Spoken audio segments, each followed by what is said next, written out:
శ్రీమద్భగవద్గీత. ఓం శ్రీకృష్ణ పరమాత్మనే నమః. 2వ అధ్యాయం సాంఖ్యయోగంలోని 10వ శ్లోకం. సంజయ ఉవాచ తమువాచ హృషీకేశః ప్రహసన్నివ భారత సేనాయోరుభయర్मध्ये విషీదంతమిదం వచః. భావం: ఓ ధృతరాష్ట్ర, ఉభయసేనల మధ్య శోక సంతృప్తుడైన అర్జునుని చూసి శ్రీకృష్ణుడు మందహాసముతో ఇట్లు పలికెను. ఈ శ్లోక వివరణ: అర్జునుడు తన వీరత్వమును శూరత్వమును ప్రకటించుటకు బదులుగా శోక సంతృప్తుడై భగవానుని శరణుగొచ్చి తన కర్తవ్యము ఉపదేశించమని ప్రార్థించాడు.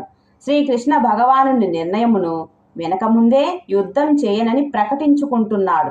అర్జునుడు పొంతనలేని అర్జునుడి చర్యలకు లోలోపనే నవ్వుకుంటూ శ్రీకృష్ణ భగవానుడు ఇలా పలకసాగాడు అని సంజయుడు ధృతరాష్ట్రుడితో పలికాడు.